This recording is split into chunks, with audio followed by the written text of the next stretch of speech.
Halo selamat pagi saudara, saya Glenny Soktania menemani Anda di Kompas Bisnis. Hilirisasi sektor mineral terutama nikel masih menjadi penarik terbesar investasi di Indonesia. Hilirisasi terutama nikel sejalan dengan kenaikan ekosistem kendaraan listrik.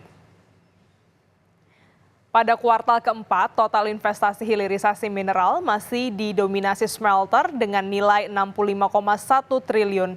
Jenis komoditas pimpinannya adalah nikel dengan nilai 39,6 triliun rupiah.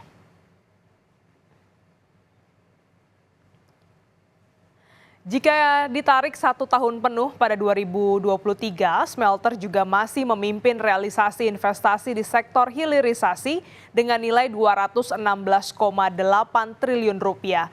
Sektor nikel menyumbang investasi dengan nilai 136,6 triliun rupiah. Menteri Investasi Bahlil Lahadalia bilang bahwa hilirisasi masih akan menjadi fokus penarik investasi di sepanjang 2024. Apa saja yang menjadi andalan kita masih saya dorong selain di infrastruktur, di jasa itu sektor hilirisasi.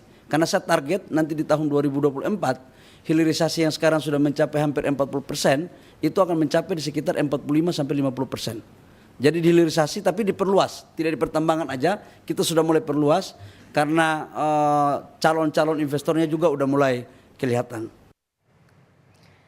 Ngebutnya investasi smelter justru menjadi kekhawatiran bagi pelaku industri. Sebab nikel yang jadi komoditas andalan pemerintah beberapa tahun terakhir pamornya mulai redup. Sejak pertengahan tahun lalu, harga nikel anjlok. Di penutupan perdagangan kemarin, harga nikel ditutup di harga $16.070 per ton. 1 bulan sebelumnya, harga nikel masih dijual dengan harga 16.300-an. Stok nikel yang berlimpah di pasaran jadi pemicu utama turunnya harga nikel. Selain karena kelebihan pasokan, harga nikel jatuh juga disebabkan karena menurunnya permintaan nikel. Permintaan nikel turun di tengah maraknya produksi baterai kendaraan listrik berbasis litium ferroposfat atau LFP di Tiongkok. Kita lihat di Indonesia, kita belum ada loh pabrik baterai atau Iya. EV. Stainless steel-nya sudah ada, betul ya. Jadi Nah, bagaimana mendukungnya? Yang paling penting dulu kita harus jaga cadangan. Cara menjaga cadangannya bagaimana memperluas lahan, membuka lahan baru. Yang kedua adalah bagaimana kita membuat cut off dulu, Mbak. Cut off dari konsumsi biji nikel itu sendiri. Ya, jangan jor-joran semua smelter minta yang biji nikel kadar tinggi semua. Kadar tinggi seberapa banyak sih dibanding yang kadar biji nikel kadar rendah? Ini yang harus dihitung dulu. Jadi kita ambil quantity, jangan semua mau ngambil yang kadar tinggi semua habis. Yang kedua, kita juga concern. Pabrik semakin banyak, Bu, ya concern juga masalah kerusakan lingkungan. Ini berdampak parah dan berdampak banget ke anak cucu kita nantinya, Bapak Betul. sekali. Nah, sebenarnya apa sih ya baterai jenis litium ferroposfat yang disebut-sebut sebagai pesaing berat baterai nikel? Dan berikut kami bacakan perbedaannya untuk Anda, saudara. Litium ferroposfat ini memiliki keamanan, yakni aman dari resiko terbakar. Sedangkan untuk nikel manganese cobalt atau NMC ini mudah terbakar. Kalau dari daya tahan, saudara, untuk LFP ini lebih tahan lama. Sedangkan nikel manganese cobalt ini tidak lama. Selanjutnya dari sisi lingkungan, LFP dinilai lebih ramah lingkungan. Sementara nikel manganese cobalt ini tidak ramah lingkungan. Dan untuk biaya, nikel manganese cobalt ini dinilai biayanya lebih mahal, sedangkan LFP lebih hemat.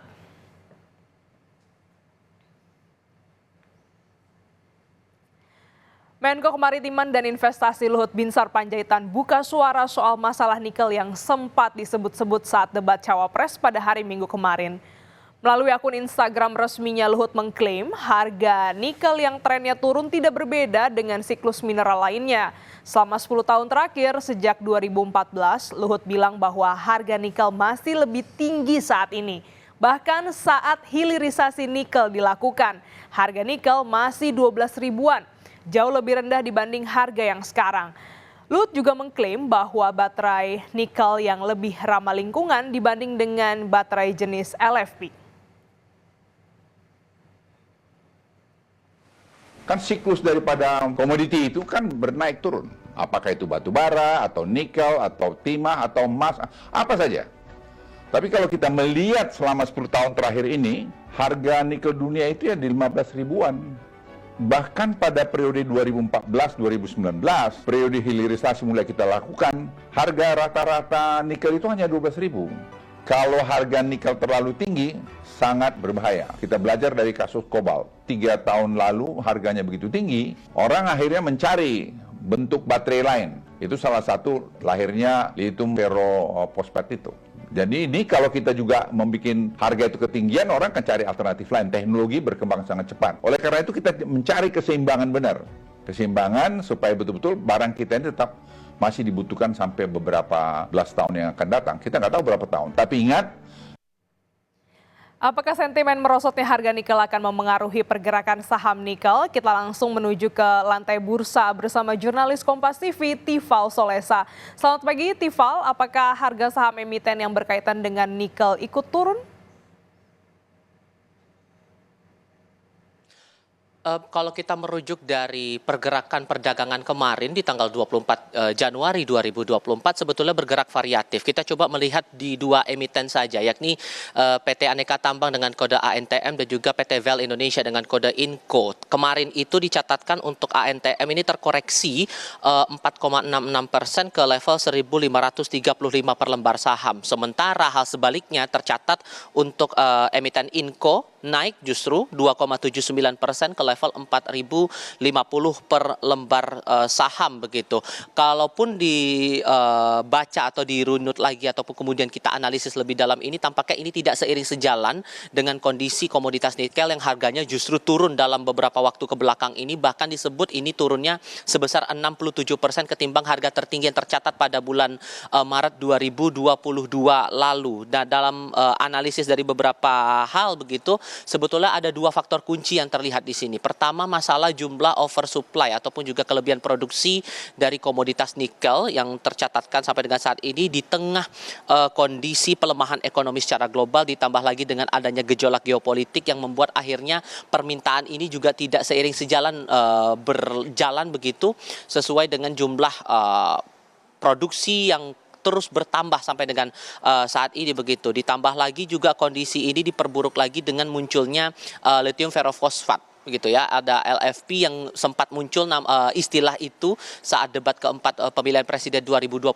kala itu, yang disebut-sebut ini menjadi sumber alternatif baru menggantikan nikel sebagai bahan baku baterai kendaraan listrik. Kita paham juga bahwa pemerintah Indonesia sampai dengan saat ini masih terus menggenjot industri kendaraan listrik dan diutamakan lagi ada target yang dipatok begitu oleh pemerintah Indonesia agar Indonesia ini bisa menjadi negara dengan produksi baterai kendaraan listrik terbesar begitu, dengan komoditas nikel kita yang juga terbilang cukup besar, tak main-main. Kalau kita lihat dalam catatannya, posisi Indonesia ini dalam segi produksi maupun juga cadangan nikel ini menjadi negara yang memegang paling banyak begitu.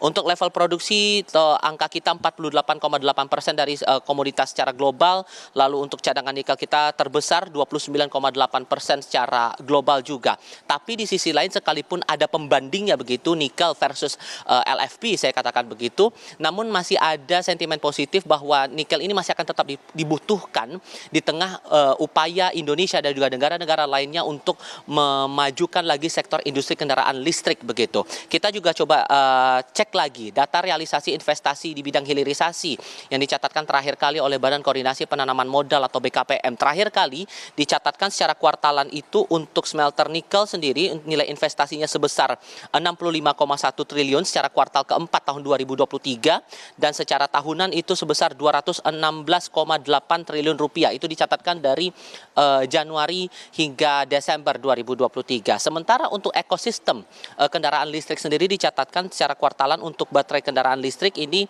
nilai investasinya sebesar 1,3 triliun rupiah dan secara tahunan sebesar 9,7 triliun rupiah. Artinya ini kita juga masih harus melihat lagi sejauh mana imbas dari turunnya harga nikel ini yang tercatatkan terakhir kali itu sebesar 16.070 dolar Amerika Serikat per ton ini akan terimbas lagi untuk waktu-waktu ke depan di tengah momentum yang bisa saya katakan menandakan Indonesia masih terus fokus untuk menggenjot industri kendaraan listrik begitu. Ditambah lagi kita juga akan melihat bagaimana pergerakan dari indeks harga saham gabungan. Kita juga masih menunggu ini momen pembukaan perdagangan saham di sesi pertama. Kalau kita merujuk lagi di perdagangan di tanggal 24 Januari kemarin, itu posisi IHSG ini terkoreksi sebesar 0,39% ke level 7.227,8 dan dengan beberapa sentimen begitu, dan nanti kita juga akan lihat sejauh mana pergerakannya. Tapi ada beberapa proyeksi dari sejumlah analis bahwa nanti akan ada level support untuk IHSG dalam perdagangan kali ini di level 7.200 dengan level resisten juga 7.270 dengan sejumlah sentimen yang disebut-sebut akan banyak sentimen baik, terutama untuk data-data investasi dan juga data-data ekonomi yang menjadi penggerak begitu untuk perdagangan pada hari ini. Glenis. Baik, terima kasih jurnalis Kompas TV Tifal Solesa atas laporan Anda.